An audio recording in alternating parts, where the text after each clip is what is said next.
Seigneur et Maître Jésus, notre ami et guide, nous avons déjà traversé, Seigneur, de multiples existences. Nous avons certainement participé et encouragé de nombreuses guerres et de nombreux lieux à différentes époques. Mais maintenant, nous sommes pacifiés par votre amour. Et nous cherchons, encore avec beaucoup de souffrance, la paix du monde ne nous comble pas, ne nous remplit pas, ne nous apaise, ni ne nous calme.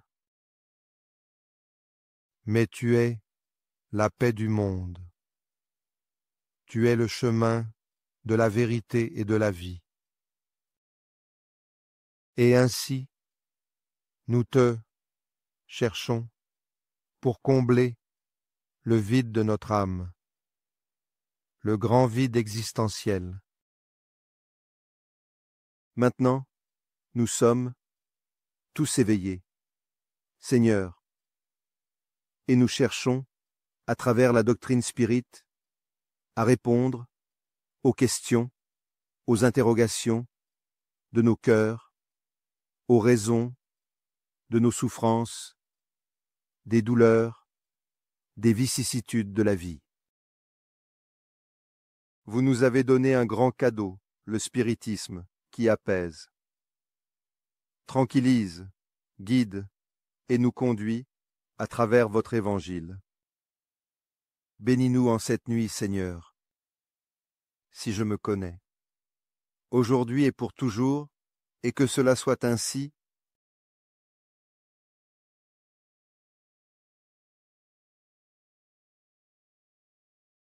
Avant de commencer notre réunion, j'aimerais informer tout le monde de quelques événements qui se déroulent dans notre Brésil. Le premier est la Biennale de Rio de Janeiro, qui a commencé le 1er et se poursuit jusqu'au 10 septembre au Rio Centro, là, la Leal, qui est la librairie Spirit Alvorada éditeur, a un stand avec l'éditeur Boa Nova de Catanduva, São Paulo. Nous participons également, à partir du 1er jusqu'au 10, aux 70 ans, de la victoire de la conquête. La Semaine Spirit, Vitória da Conquista.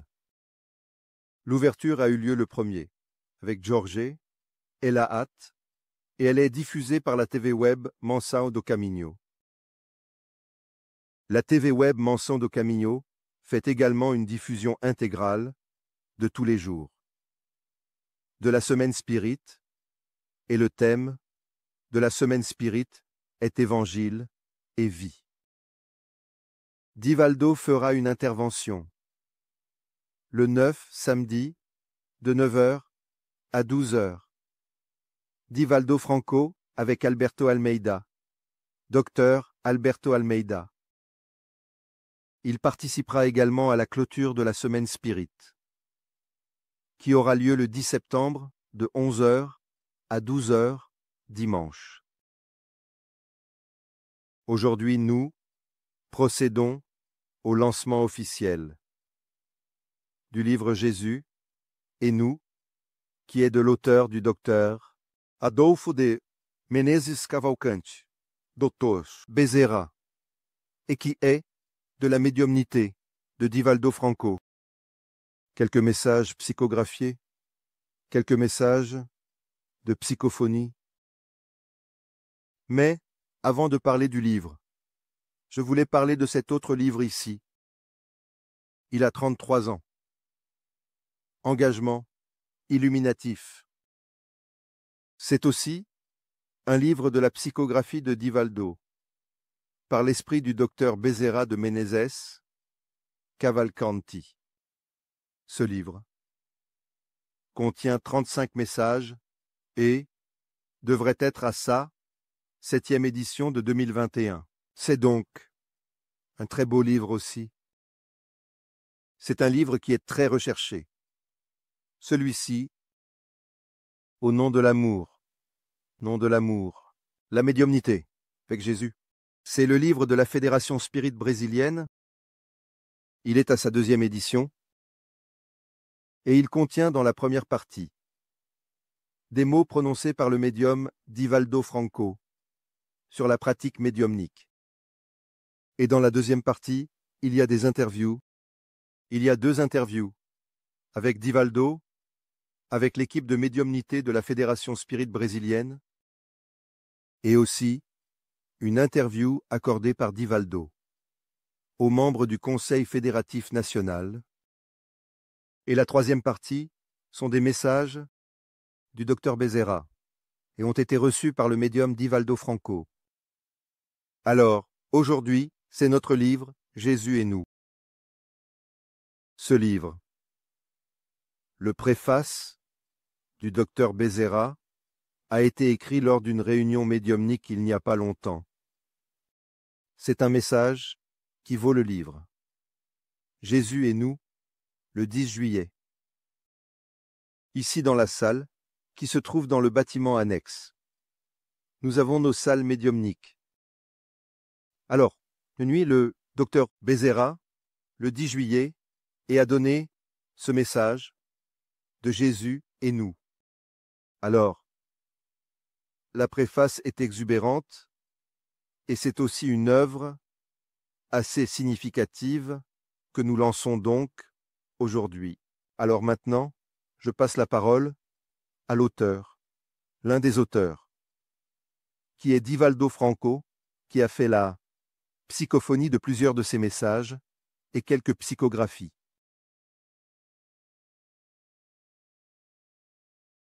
Mesdames, Messieurs, chères sœurs, chers frères spirites, chers amis qui nous suivez sur la Web TV, Maçon do Caminho, nous vous souhaitons beaucoup de paix.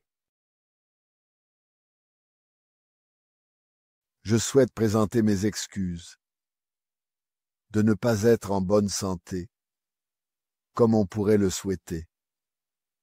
J'étais hospitalisé et je suis sorti exclusivement pour notre réunion de jeudi et pour le lancement de cette œuvre très délicate du docteur Veo de Menezes.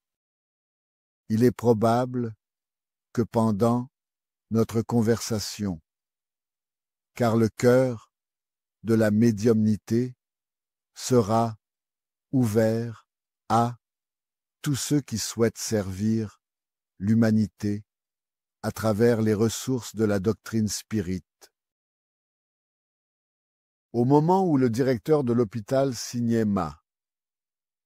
sorti à ma demande, parce que je n'avais pas terminé les examens d'un bilan de santé. Il m'a demandé avec curiosité, le spiritisme est une doctrine qui guérit, c'est ce qu'on dit, n'est-ce pas? Et j'ai dit, oui monsieur. C'est vrai, en plus de le dire. Ils agissent. Il s'est tourné vers moi avec scepticisme et a dit, mais vous êtes un promoteur du spiritisme. On tombe malade. Je dis, on tombe malade, monsieur. Parce que vous êtes médecin. Et périodiquement, la machine tombe en panne, nécessitant des réparations. Il existe des réparations de nature psychique, mais il en existe aussi de nature physique, comme les greffes, le transfert d'organes, et plusieurs autres technologies d'intelligence artificielle aujourd'hui. Et comme nous, spirites, prenons soin de demain dès aujourd'hui. Nous sommes des personnes comme toutes les autres, avec des problèmes, des défis, des souffrances, mais avec une façons différentes de penser et d'agir. Alors que la plupart se désespèrent et recherchent des thérapies psychiatriques, psychologiques, traditionnelles, nous allons directement au thérapeute fondamental qui est Jésus-Christ et nous espérons qu'il fera ce qui est dans notre mérite. Si nous avons du mérite, nous sommes prédisposés à la guérison. Si nous n'en avons pas, nous expérimentons la souffrance comme un chemin de rectification de notre besoin. Et je suis sur ce chemin, parce que je n'ai pas suffisamment de mérite. Il a dit, « Croyez-vous honnêtement ?» J'ai dit, « Eh bien, d'abord j'attends que vous me donniez mon congé, pour ensuite faire la confession. Parce que vous n'avez certainement jamais assisté à une séance spirit. Non, non, jamais. Alors, je n'ai absolument aucune condition pour faire une réflexion ou débattre avec une touche d'ironie. Parce qu'après tout, pour que vous me receviez, je paie, et très bien. Et il est naturel d'être reçu, comme le stipulent les codes. Mais notre doctrine est une science de la psyché, tout comme les méthodes modernes de la quatrième force, en psychiatrie, constituent une ressource pour libérer l'individu des troubles contemporains. La question de la guérison, très relative, parce que nous sommes dans un équipement de nature organique, avec des possibilités de prolongement et des possibilités moindres.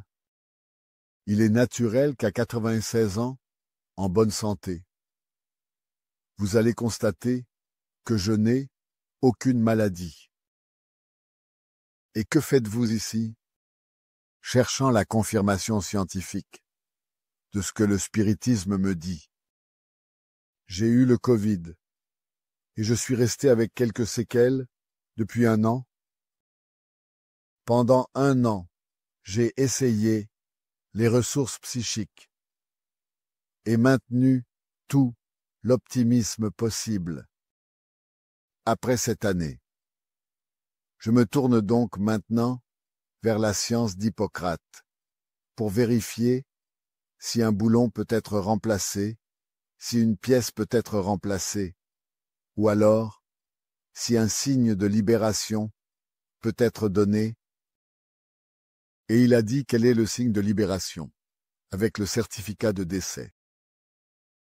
Il a dit, et tu n'as pas peur de la mort. Je dis, comment puis-je avoir peur de quelque chose qui n'existe pas? Il existe la désincarnation. Incarner, en bon portugais, signifie s'habiller de chair. Se désincarner signifie se dévêtir de chair. Maintenant, vivre et mourir sont 2 choses différentes. Vivre biologiquement et mourir biologiquement. Parce que la vie continue. Il a alors souri et a dit, tu parles avec conviction. Je dis, vous allez me pardonner. Demandez directement ce que vous voulez savoir. Parce que vous savez que je suis médium et que toute cette conversation est une préparation pour le test de médiumnité. Par exemple, vous voulez savoir si votre père, qui s'est désincarné, continue à vivre. Il est ici en train de me dire que oui, qu'il continue à vivre et qu'il vous a déjà donné de nombreuses démonstrations, y compris que vous avez raté le premier concours et que vous avez voulu abandonner. Il a donc, à travers un médium, insisté pour que vous passiez le 2e concours. À contre-cœur, vous avez passé le 2e concours et vous avez échoué. Et il a insisté pour le 3e test. Et vous étiez déjà fatigué. Vous étiez déjà vieux, vous aviez 25 ans. Il a passé le concours et a échoué. Il a dit, le succès est dans le prochain. Et vous avez répondu qu'il n'y aurait pas de prochain. Il a dit, vas-y, il y aura un prochain. Et vous serez un excellent médecin parce que vous avez un excellent caractère. Vous avez passé le test et réussi. Et il a été surpris parce que cette fois-ci, il s'est moins efforcé, mais son émotion était plus calme et il était plus sûr de ses possibilités. Il a dit, tu veux vraiment la sortie? J'ai dit, parce que nous avons un lancement auquel je ne peux pas manquer. Parce que c'est pour nous un moment de joie. Il a dit, et pourquoi es-tu hospitalisé? J'ai dit, pour continuer. Le premier concept du spiritisme, la vraie foi, est celle qui affronte la raison face à toutes les époques de l'humanité. Et j'affronte la raison. Je suis organique. Je sais de ma maladie. Parce que je fais de l'auto-analyse, même si je n'ai pas de ressources universitaires, j'ai beaucoup d'expérience. Personne ne vit 96 ans, docteur, et reste une limace. Ce n'est pas possible. J'ai au moins l'expérience que vous n'avez pas encore acquise avec vos patients. J'ai dit, « Ah, tu dis ce que tu penses. » Non, monsieur, je réponds à ce que vous souhaitez savoir. Alors, nous avons cette enquête, et j'ai laissé plus de doute que de certitude. C'était un moment malheureux et, de ma part, de lâcheté. Parce que vous êtes diplômé de l'université, et moi, je suis diplômé de l'université de la vie. Vous étudiez les corps, moi j'étudie les âmes. Vous avez une vision temporaire de la matière respectable. Et moi, depuis l'âge de 4 ans, je parcours ce monde extraordinaire de la transcendance, ce monde de la conscience profonde, de l'immortalité, et nous sommes devenus amis. Alors il y a eu des rires, pas de grincement de dents.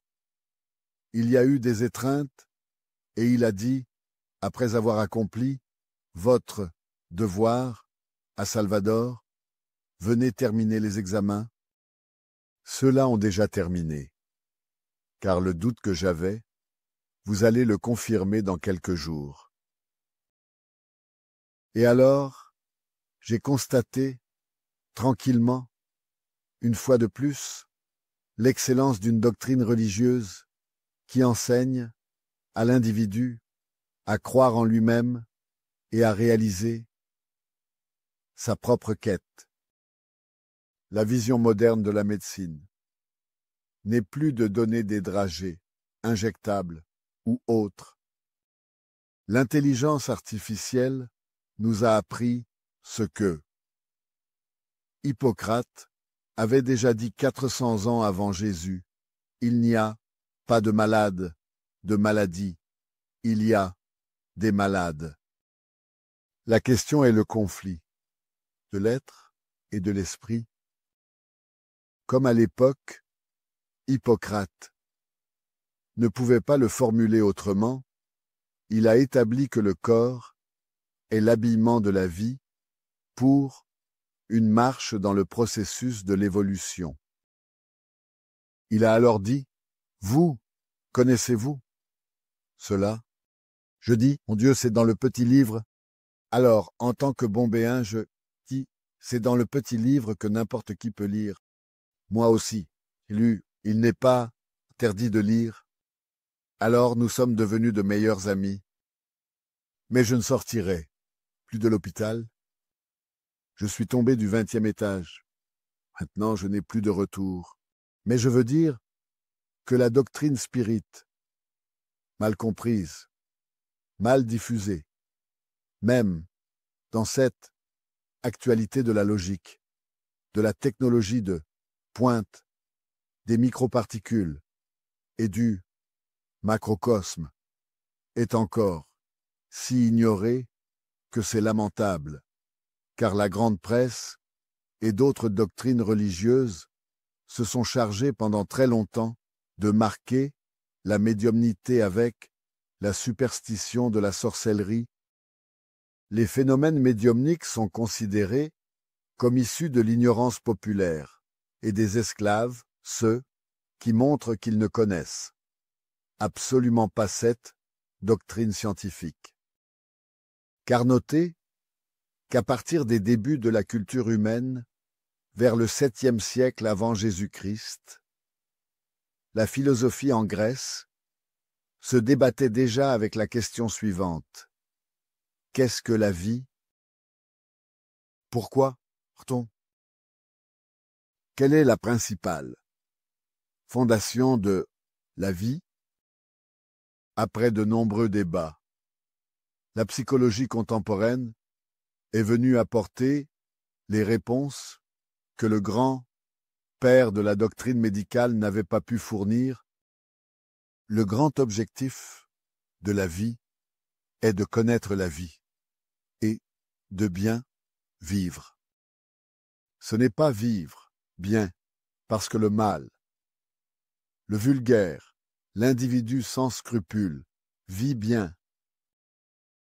Votre problème de conscience, psychologiquement, est une conscience de sommeil, sans rêve. Mais quand il raisonne, il acquiert la conscience de nature cosmique. Rien ne lui est surprenant et rien ne lui est impossible. Parce que nous vivons dans un univers de mutation et de mouvement permanent. Et la raison fondamentale de la vie, c'est le mouvement. Et comme il n'y a rien, en état de léthargie, immobile dans l'univers, s'il y a mouvement, disait Aristote, il y a vie. Et j'ai réussi à voyager, et au moment où je m'apprêtais à partir, il m'a dit, « Vous ne m'avez pas demandé. » Si ce que vous m'avez dit sur mon père était vrai, j'ai dit, « Mais c'est vous qui avez des doutes, pas moi. » Si je vous en ai parlé, il n'était pas nécessaire de demander. Je vous en ai parlé parce que je n'ai pas seulement la certitude, mais parce que j'ai conversé avec lui au-delà de la frontière matérielle, dans la vie immortelle. Il m'a dit ce que je fais. Je dis, je vais revenir, pas pour me faire interner. Je vais donner une conférence ici à São Paulo. Vous invitez à l'avance et vous conviez à une rencontre informelle de questions et réponses. Eh bien, je suis arrivé hier, ou plutôt avant-hier, et il m'a déjà fait l'honneur de m'envoyer un email avec son explication sur papa. Je suis resté intrigué. Comment pourriez-vous imaginer que j'ai raté 4 examens d'entrée? J'ai répondu déjà. Mais je ne l'avais pas imaginé. Je vous ai informé en confirmant le fait qui s'est produit. Et un grand médecin français, Dupont, affirme qu'il n'y a rien de plus puissant qu'un fait. Un fait est un coup de poignard dans l'illusion et le mensonge, et le spiritisme est une doctrine qui est née des faits, de la communication des soi-disant morts avec les soi-disant vivants. C'est de cela que nous allons nous occuper aujourd'hui. Nous sommes déjà en septembre, mais nous allons réaliser la tâche qui était prévue pour mardi dernier. Qui était Lancement du livre de la docteure Génis. Profitant de la date de son existence terrestre le 29 août, lorsqu'il est né, ayant vécu parmi nous et mené une existence prodigieuse, décédant le 11 avril de l'an 900, une vie brève, 64 à 65 ans, quand, dans le passé, nous parlions d'âge, cet individu était considéré comme un ancêtre. Mais j'ai 96 ans. Je me sens jeune. Soit c'est un trouble mental, soit c'est une réalité. Parce que je n'ai pas perdu la joie de vivre, la confiance en moi. J'ai appris à m'aimer après Ferriotti. Parce qu'avant, j'avais des conflits, des drames, le jeu, de l'éducation sociale, faite uniquement d'hypothèses. Alors, à mesure que je plongeais dans le spiritisme, les esprits disaient « Connais-toi ». La vieille phrase du temple d'Apollon en Grèce « Connais-toi, toi-même ». Je connaissais beaucoup de gens, et curieusement, je ne me connaissais pas. J'avais des nouvelles, des choses qui m'arrivaient. Alors, je me sentais piqué par le regard. Je me sentais mal, avec un mot lourd. Je pensais que la vie n'avait pas été généreuse avec moi, parce que je suis né dans un foyer modeste. Ma mère était analphabète. Mon père, presque, c'était un homme extraordinaire. Il a appris à lire et à écrire pour pouvoir voter. À l'époque où il s'agissait de voter, ce n'était pas revenir, c'était voter. Et alors, je déplorais cela. Parce que les esprits me parlaient de transcendance, et je n'avais personne avec qui discuter. Je ne savais pas si c'était vrai. Un jour, j'étais à l'enterrement, et un ami de la famille a demandé de faire une prière. Et j'ai commencé à faire la prière, ici à Salvador, au cimetière. Et quand j'étais dans l'enthousiasme, parce que prier, c'est parler à Dieu, méditer, c'est attendre la réponse de Dieu. Alors, il est nécessaire d'avoir les deux phases.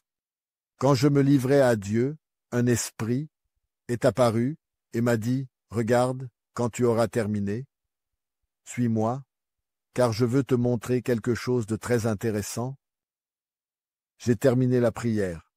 Nous avons terminé l'enterrement et il a dit « Viens avec moi. » Et il m'a conduit à une tombe quelque peu luxueuse et m'a dit « J'étais médecin à la faculté de médecine et j'étais spécialiste dans telle discipline. Je suis décédé et au lieu de, en mon honneur, construire une autre salle d'opération pour les nécessiteux, on a construit un mausolée de pierre, de mort, sans aucun sens. Quand allons-nous vraiment connaître les besoins de la vie? À quoi sert cette plaque de bronze alors que tant de gens meurent? La déformation. C'était en l'année, dans les années 50 et 55, 55, 55, 55. Beaucoup de gens étaient encore en train de papillonner en haut. Et il m'enseignait déjà, il disait, je vais te donner des cours de chimie, de physique, parce que dans ma formation d'école normale, il n'y avait pas ces matières. Et moi qui étais professeur des écoles, j'ai demandé mais pourquoi je veux savoir qu'est-ce que l'eau, qu'est-ce qui n'est pas de l'eau? Il a souri joyeusement et a dit, d'abord, tu es venu me voir avec de l'eau. Je te montre ici de l'eau et je demande, qu'est-ce que c'est? Toi, eau, ça peut pas l'être. L'apparence est. Ceci ici est de l'eau. Et ce que je te présente, c'est H2S4. Ici, c'est de l'eau potable. L'autre, C'est très différent, car il s'agit d'un acide. Il suffit de toucher la langue et ça commence déjà à détruire ta vie. Alors tu dois connaître la chimie, pour savoir comment les corps sont composés, etc. Et mon ami est resté, il a déclaré son nom. La matière, il a mentionné de nombreux élèves qui sont aujourd'hui des personnalités très brillantes, et il venait me voir tous les mardis. Un matin, il est venu me voir. Alors, à cette époque, il n'y avait aucune technique, mais il a improvisé. Un instrument de projection qui projetait sur le mur. Il n'y avait pas de diapositive à l'époque. Donc, quand la petite machine de projection est arrivée, je me sentais comme un député, avec des diapositives, parce que je connaissais déjà très bien. Mais il a commencé à parler, à dire des mots techniques. Et j'ai dit, mon Dieu, je vais mettre ça dans ma tête. Pour quoi faire? J'ai besoin d'une chose que je puisse utiliser pour travailler. J'étais déjà employé, cependant, avec un meilleur salaire. Je n'ai jamais réussi à avoir un meilleur salaire. Alors, je me souviens d'un fait anecdotique d'un de mes amis. Il a dit ceci. Divaldo, quand j'étais enfant, j'avais 2 ambitions. Devenir vieux et devenir riche. La première, je l'ai déjà réalisée. Vieux, je l'étais déjà. Mais dans une misère à en couper le cœur. Alors, je voulais les 2 choses. Très bien. C'est à ce moment-là. J'étais donc convaincu, en lisant le spiritisme, en étudiant, en écoutant les esprits qui se communiquaient par mon intermédiaire, ils m'expliquaient techniquement, physiologiquement, comment se fait la communication. Montrer qu'il ne s'agit pas d'un phénomène transcendant, quelque chose de mystérieux. C'est le phénomène commun de la physiologie humaine. Entre-temps, je suis allé à São Paulo à l'invitation de l'organisation qui organisait un congrès. Et c'était mon premier affrontement avec un grand public. Grand dans le sens de beaucoup de personnes, la grande salle, bondée. J'étais plus un. J'ai déjà dit que j'avais atteint la vieillesse. Et donc, j'ai donné ma conférence, et j'étais tellement heureux. J'étais si heureux que j'ai parlé à l'esprit qui m'inspirait. Est-ce que lors de la prochaine réunion, vous allez me faire offrir un thème scientifique? Il a dit, si tu, c'est quelle science? J'ai dit, aucune. Il a dit, alors ce sera un thème de rien. Mais si tu veux te montrer, parce que c'est de la vanité, pour nous, n'est-ce pas? J'ai dit non, monsieur. Sois honnête. Nous avons prévu une autre réunion pour dimanche. J'ai été invité dans cette grande salle et j'ai accepté. Et j'étais dans l'attente. Je vais faire un thème scientifique. Il y avait beaucoup de jeunes à la réunion. Quand ils disaient ça, ils viennent de l'université. L'université, c'était le top. Si la personne passait par le portail, elle devenait déjà sage. L'USP, moi qui n'ai jamais passé par aucun portail, je suis devenu 0 à gauche. Très bien, le jour est arrivé, et l'esprit m'a dit, es-tu prêt? Parce que mes frères, je voyais une bande de télétypes. Ça passait devant mes yeux et je lisais. Et en plus, si elle passait, rapidement je lisais vite. Je diminuais, donc j'allais au rythme de la matrice, de ma bande de télétypes.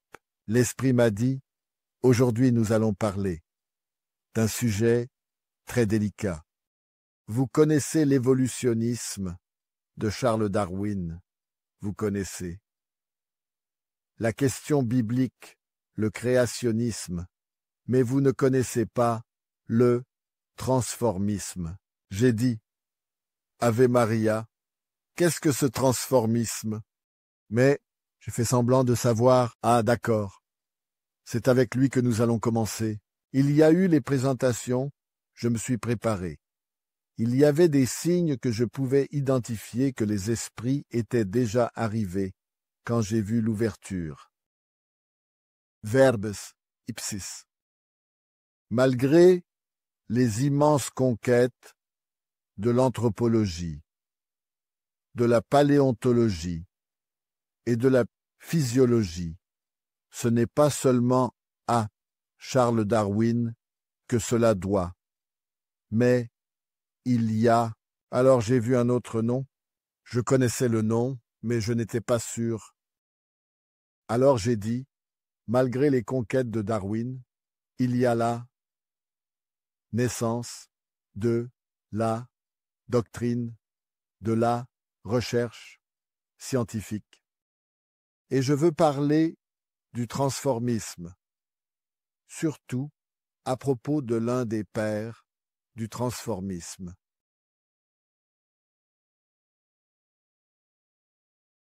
J'ai continué à parler. Quand j'ai vu ce nom, j'ai soigné ma prononciation.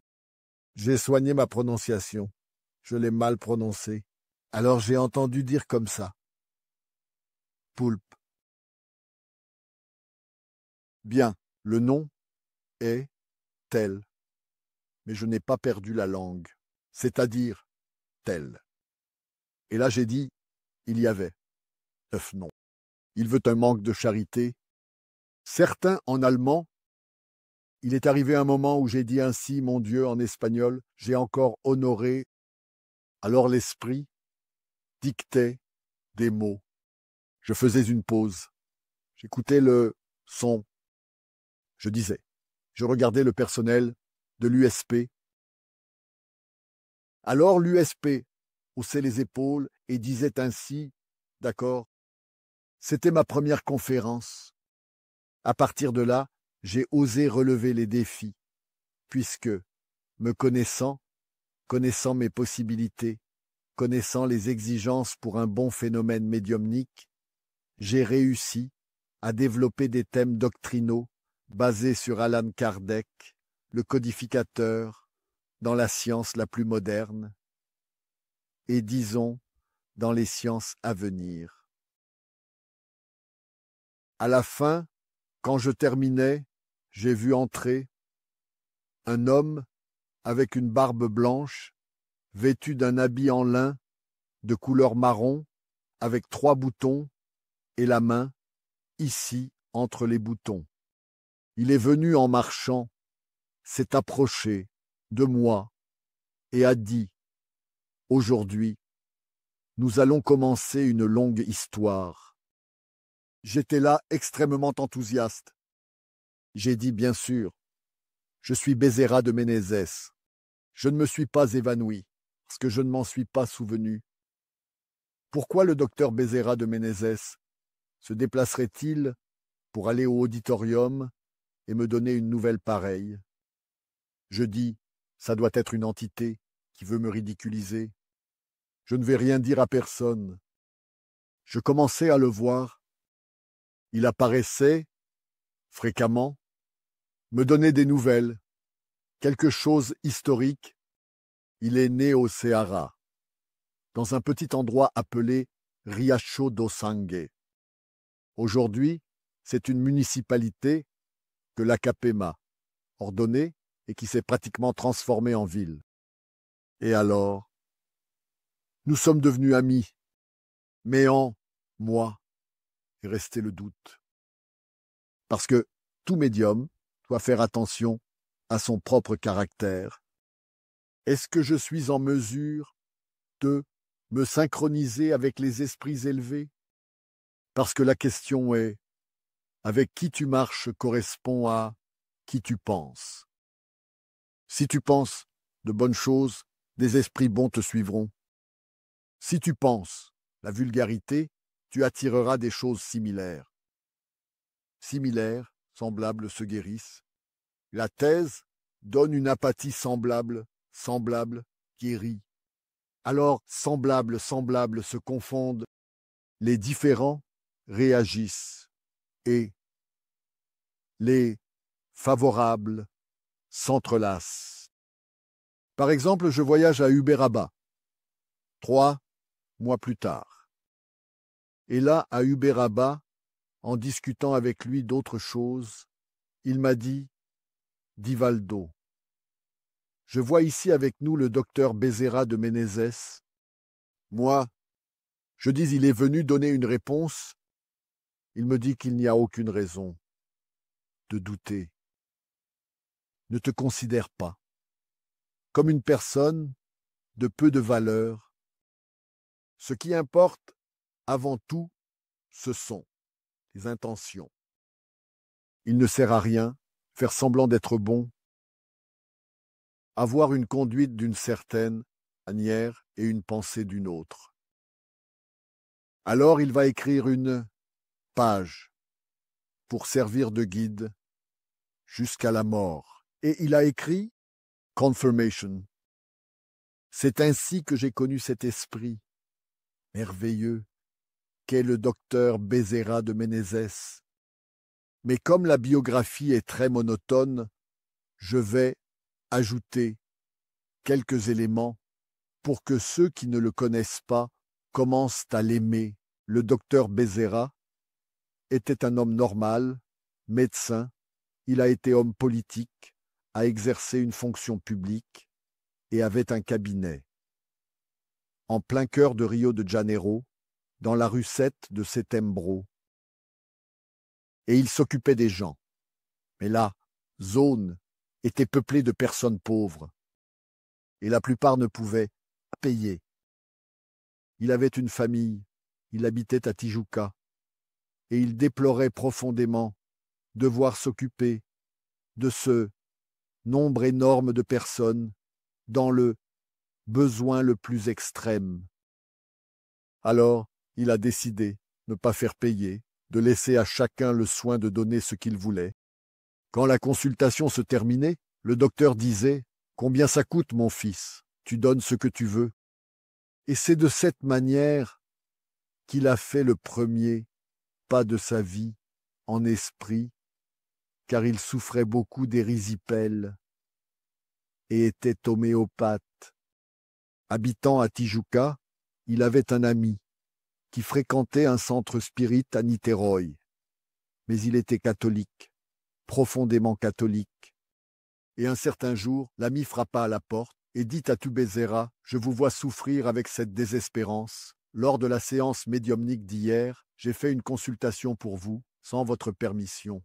Le médium a écrit le médium très bien. Il était en transe et nous a autorisés à faire une demande. J'ai parlé de sa situation, de son problème de santé, et il a dit « Pas de problème. Cet homme a une très grande mission sur Terre. Il a demandé un morceau de papier et a prescrit 2 remèdes homéopathiques parce que vous êtes homéopathe. Et il a dit d'utiliser cela, que vous allez vous sentir mieux en 1 semaine. Cet homme, une très grande mission sur Terre. Il a demandé un morceau de papier et a prescrit 2 remèdes homéopathiques parce que vous êtes homéopathe. Et il a dit d'utiliser cela, que vous allez vous sentir mieux en 1 semaine. Il a alors dit ça ne fera pas de mal, parce qu'une homéopathie ne fait jamais de mal. C'est une bénédiction de Dieu, la médecine du futur, déjà du présent. Alors, il a fait la thérapie du samedi et il était absolument guéri. C'est une bénédiction de Dieu, la médecine du futur, déjà du présent. Alors, il a fait la thérapie du samedi et il était absolument guéri. Alors, il s'est intéressé à savoir qui était ce médium, ce que c'était. L'ami l'a emmené au centre spirit, Niterói. Il était là avec un inconnu pour tout le monde. Quand le médium est entré en transe, il a demandé « Bezerra, quel est le résultat ?»« Très bien, mon frère, très bien. Comment ça va ? Je suis absolument guéri. Eh bien, à partir de maintenant, je vais utiliser vos forces morale, pour vous inspirer dans les thérapies, en plus de vos connaissances. À partir de là, cet esprit a commencé à inspirer le docteur Génis, et il guérissait, même avec un câlin. Il est le pionnier de la technique de l'abracothérapie, qui est né aux États-Unis, à San Francisco, vers les années 50. Il était de l'année du siècle précédent. Très bien. Alors, il est allé étudier. Il a étudié le spiritisme et toutes les questions qu'il avait. Et l'Église disait, c'est un mystère. On ne peut pas répondre. Elles ont été répondues par le spiritisme. Principalement, Jésus n'est pas Dieu. Dieu est le suprême créateur de l'univers. Jésus est le Fils de Dieu, tout comme nous sommes des fils de Dieu, mais évolués que nous, par rapport à notre frère. Alors, il est allé de surprise en surprise et a décidé de faire un acte de foi dans le salon de Rio de Janeiro, dans le salon de la garde municipale, pour 2000 personnes en 70. Il a fait un discours qui a attiré ce public. Il a su la répression des journaux de l'époque et est devenu célèbre. Il a commencé à écrire sous le pseudonyme de Max, M-A-X, et il est devenu célèbre.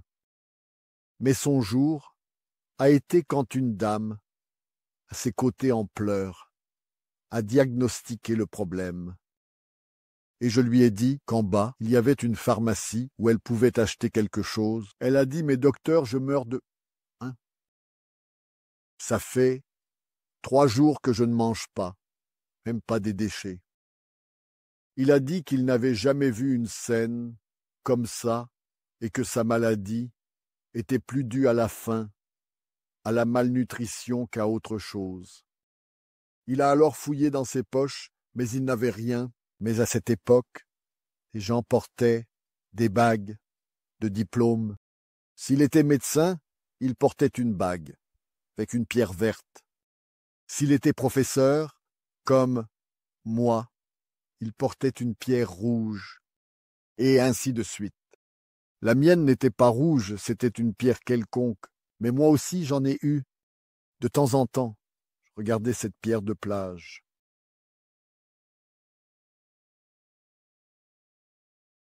Eh bien, il avait la main dans cette position, et là, il a vu la bague avec l'émeraude. C'était tout ce qu'il avait. Il a alors enlevé l'émeraude, la pierre, la bague, et lui a dit « Prends ça, descends à la pharmacie, vends-le au pharmacien. Peu importe. Achète des médicaments. Et ce qui reste, tu achètes de la nourriture pour toi et pour tes enfants. » Il a dit que c'était le jour où, pour la première fois, il est devenu frère de l'humanité. Elle est descendue, a fait le pharmacien que je connaissais, docteur Misera, a acheté à un prix juste, lui a donné les médicaments et lui a aussi donné ce qui restait. Et là, la nouvelle a commencé à grandir, à grandir. Misera a acheté à un prix juste, lui a donné les médicaments et lui a aussi donné ce qui restait. Et là, la nouvelle a commencé à grandir, à grandir. Et là, la nouvelle a commencé à grandir, à grandir. La semaine suivante, il était à la Fédération Spirit brésilienne et descendait les escaliers quand un homme est apparu et a dit, très tremblant, « Docteur, je viens demander de l'aide. Ici, c'est une maison de charité et je veux demander de l'aide. Pouvez-vous aider ?» Il n'avait rien, absolument rien. Alors il a dit, « Mais comment pourrais-je refuser ? Que puis-je, né à cet homme ? Je vais te faire un câlin. » Il lui a dit, « Je n'ai ni argent ni or à te donner, mais ce que j'ai, je te le donne. » Et il lui a fait un câlin. Cette phrase se trouve dans l'Évangile, dans les Actes des Apôtres. Quand le pape François était ici au Brésil, à Rio de Janeiro, c'était la première phrase qu'il a dite. La phrase fait référence à Simon-Pierre et à Jean, sortant du temple après un office, et cette foule de misérables. Alors, quelqu'un dans le besoin se tenait là à la porte, comme aujourd'hui devant les églises, les institutions. Il a tendu la main à Pierre et a dit « Donne-moi une aumône, par pitié. » Pierre a dit « Je n'ai aucun plat à te donner, mais ce que j'ai, je te le donne. Lève-toi et marche. » L'homme était paralysé. Il se leva et marcha. À partir de là, la nouvelle s'est répandue et les guérisons de Pierre étaient telles que les gens amenaient les malades, les plaçaient sur le chemin, là où son ombre tombait sur le patient, et le patient allait mieux. Ce sont des phénomènes remarquables dans l'Évangile. Eh bien, alors, le docteur Bézéra, ce qu'il avait à donner, c'était un câlin à l'homme. Et il a dit, tant en ayant confiance en Dieu, quand tu rentreras chez toi, prends ta femme dans tes bras, elle est aussi malade, elle a de la fièvre. L'homme est sorti. En courant de l'Avenida Passos, de la rue Passos, vers sa maison, dans la colline.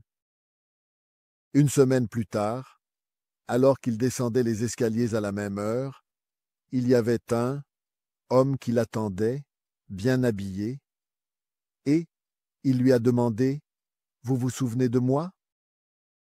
Il a dit « Je ne me souviens pas, mon fils, il y a tant de gens. » Il a dit « Je suis celui à qui vous avez donné un câlin. Je suis guéri, la fièvre. En rentrant chez moi, j'ai pris ma femme dans mes bras. Le matin suivant, elle allait bien. Et un voisin a engagé des travaux. Je suis maçon, et il m'a engagé. Je travaille, j'ai déjà de nouveaux vêtements. Maintenant, je veux donner un câlin de votre part, pour voir si ça a le même effet.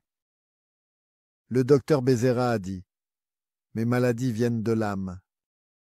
Rien de l'extérieur, mais tu peux me donner un câlin. » Et l'homme lui a donné un câlin plein de vie.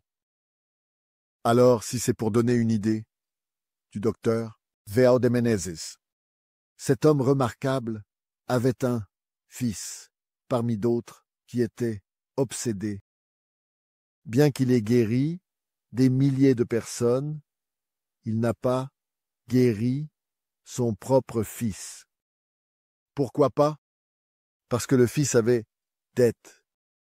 Et la fonction de la réincarnation est de nous réhabiliter face à la vie. J'ai commis des erreurs, je ne serai pas puni. Je me réincarne pour pouvoir me racheter. Je pratique l'avortement. Alors je me réincarne sans la possibilité de fécondation. Je me suicide avec une substance que je vais ingérer et je me réincarne avec une fente labiale, avec des problèmes de l'appareil digestif, et ainsi de suite. Dans mes vies, je me serais suicidé vers 1792, et lors, je me serais suicidé en me jetant dans une rivière. Dans cette incarnation, j'ai souffert d'asthme depuis une semaine jusqu'à l'âge de 15 ans, de ces asthmes qui consument la vie, et les enfants me disaient « Quelle joie, mon fils !» Quand je disais « Trouve-moi un médicament pour que je puisse respirer », ma mère disait toujours « Quelle joie! Tu as besoin de respirer, mais tu n'as pas eu de compassion pour toi-même quand tu as tué pour une question sans importance. » Il n'y a aucune importance pour un individu de chercher le suicide. C'est le plus grand crime devant Dieu. Alors, tu es en train de te racheter. Au moment où délai sera écoulé, tu iras mieux.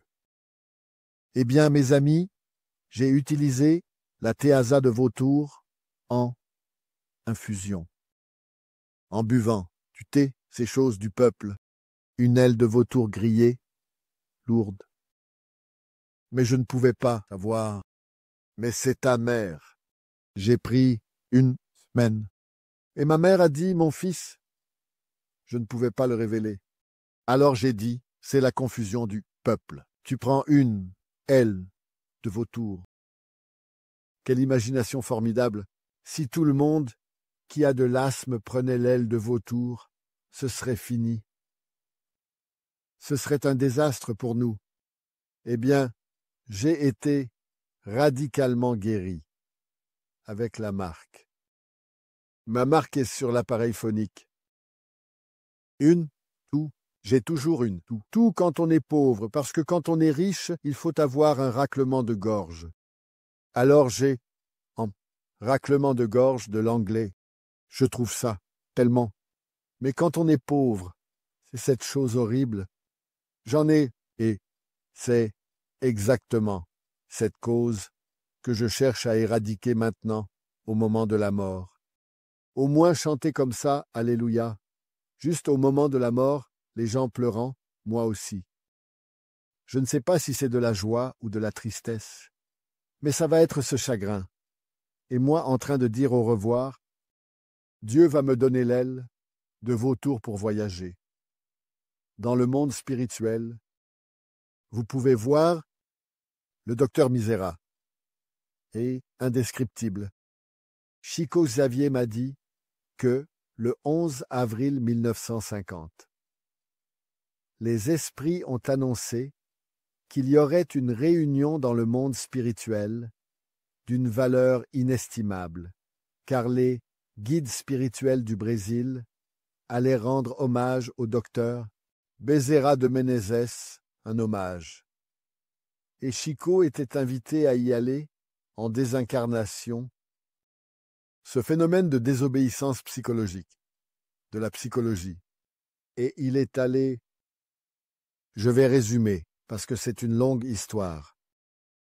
Il est arrivé à un endroit d'une beauté indescriptible, en pleine nature, avec un auditorium en forme de colisée, décoré, une musique, de violons dans l'air, et un chœur, sur le psaume 23 dans l'air.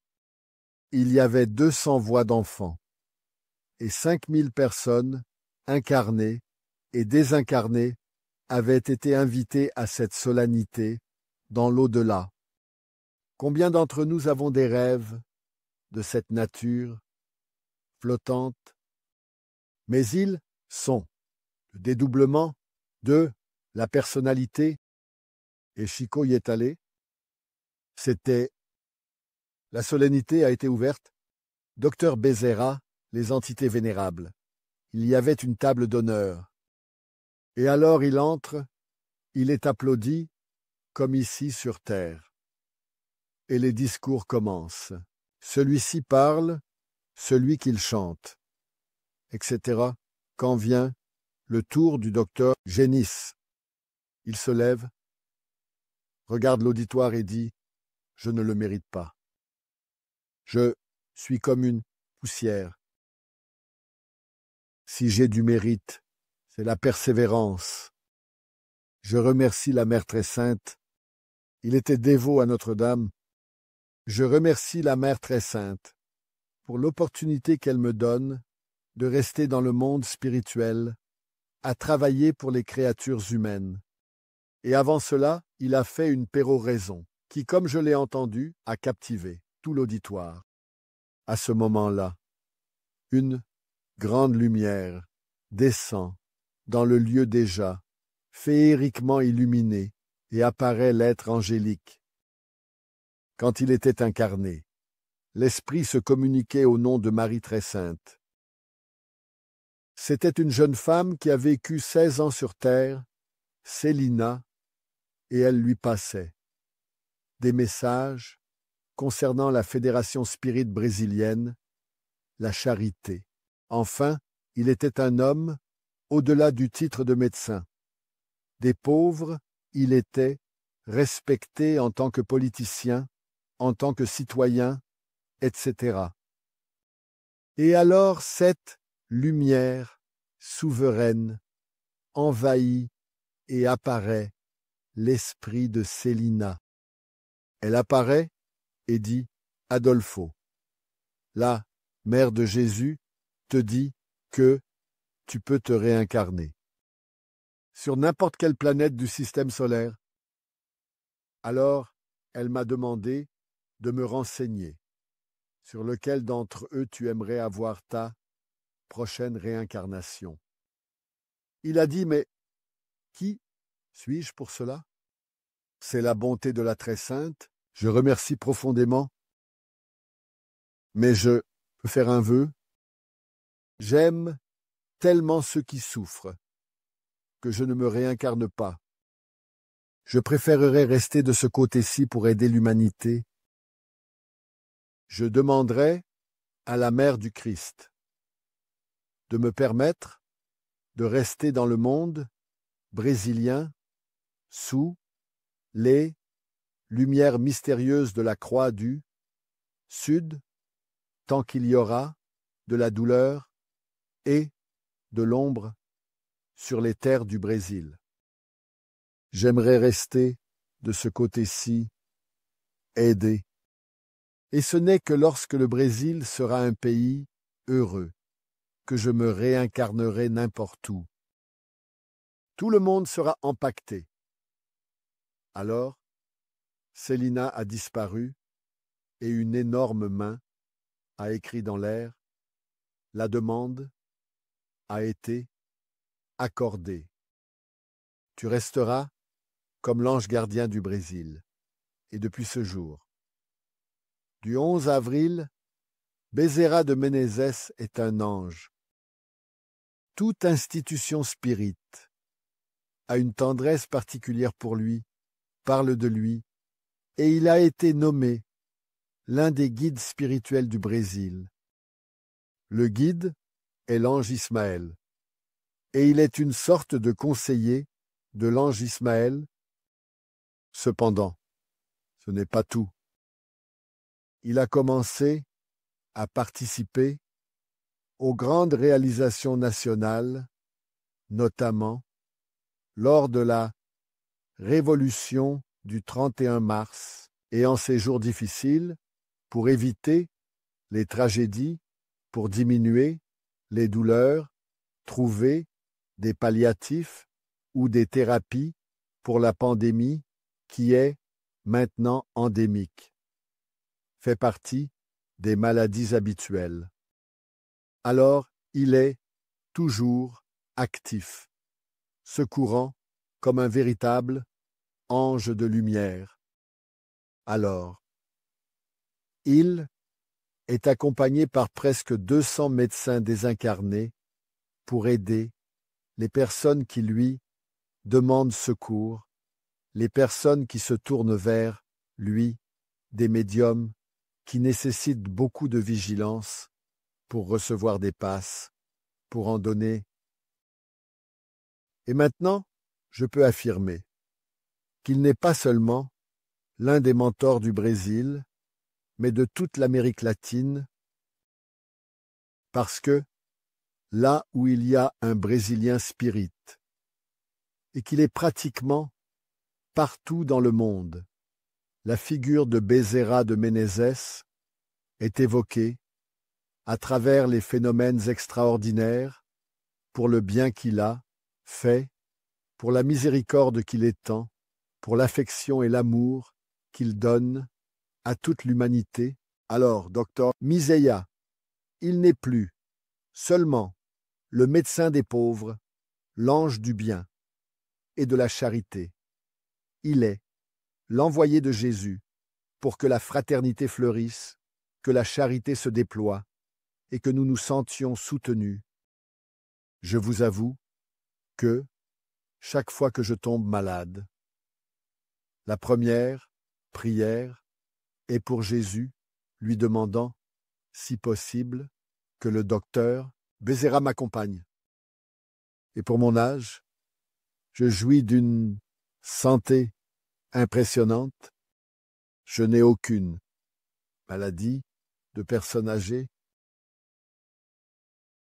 Et les médecins, j'ai déjà fait 5 bilans de santé, me disent, mais c'est incroyable d'avoir cet âge, si ingrat, d'avoir cet âge et de jouir de cette santé. Je n'ai pas de carie dentaire. À 96 ans, il ne devrait même plus avoir de bouche. Et pourtant, me voilà au service de Jésus. Je vous invite à venir à moi. Prenez votre croix, venez. Je vous consolerai. Cet esprit incomparable qui est Jésus-Christ est le plus grand exemple de psychothérapie. C'est le plus grand penseur de l'histoire. De lui a dit Ernesto Renan, matérialiste français, athée. Il a été si grand qu'il a divisé l'humanité en 2 parties, avant lui et après lui. Et dans l'autre discours, Ernesto Renan a encore dit « Personne ne peut se comparer à lui. Personne n'aime comme Jésus aime. Personne n'a autant d'amour pour l'humanité que lui. » Alors, en lançant son livre, il m'a dit que ce serait le dernier livre que nous publierions tous les deux, parce que je n'aurai plus le temps de psychographier. Ici, il y a des messages de la fin des réunions du Conseil fédératif, de la Fédération Spirit brésilienne. Il venait, parlait donc psychophonique. Il parlait. C'était naturellement décodé. Chaque fois, il écrivait « Voilà une synthèse, car nous avons toujours besoin de Jésus. En ces jours, Jésus a besoin de nous. Notre bonté, notre affection, notre compassion, notre miséricorde envers nos ennemis gratuits de la terre et de l'au-delà. Nous devons vivre avec cet homme qui, en divisant l'histoire de l'humanité, a offert à la créature humaine l'opportunité d'être heureuse. Quelqu'un m'a demandé « Tu heureux, Livaldo ?» Je dis « Vraiment, je suis très heureux. » « Mais tu as un problème ?» Je dis « C'est pourquoi je suis heureux. Parce que celui qui n'a pas de problème est un problème. » Donc c'est une très mauvaise chose. Parce que poser problème aux autres est désagréable.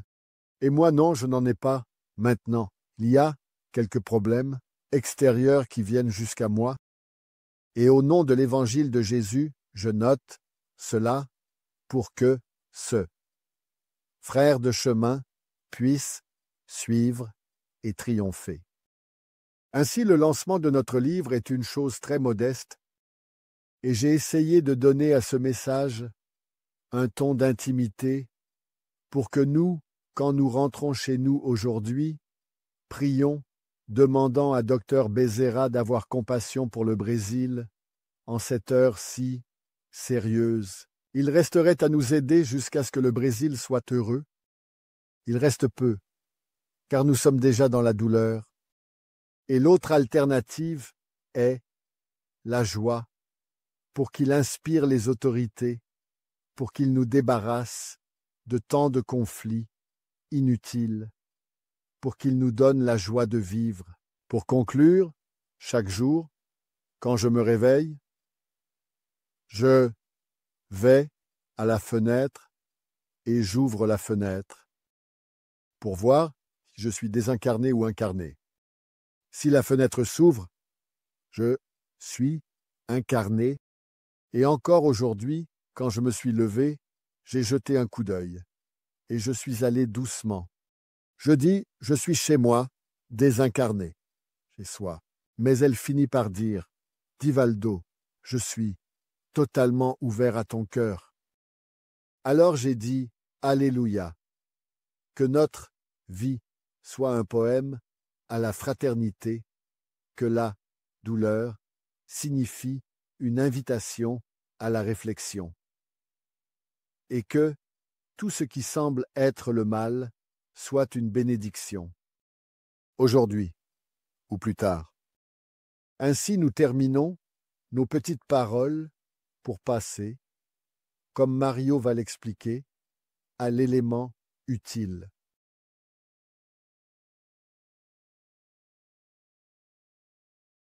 Eh bien, mes frères, Divaldo va maintenant nous conduire dans la prière de clôture, l'application des passes, et ceux qui ont encore le livre et souhaitent qu'il le dédicace, il sera ici, à la table, à la disposition de tous. Alors maintenant, préparons-nous la clôture de notre réunion. Comme des personnes sont venues avec des problèmes dans le domaine de la santé, des émotions, de la vie sociale, les douleurs de l'âme, ces blessures de l'âme. Demandons à Jésus de permettre à Dr Bezerra et à son équipe de venir personnellement maintenant pour un moment parmi nous et de nous aider. Demandons aux médiums de prendre leur place, que Bezerra et son équipe viennent personnellement maintenant pour un moment parmi nous et nous aident. Demandons aux médiums de prendre leur place.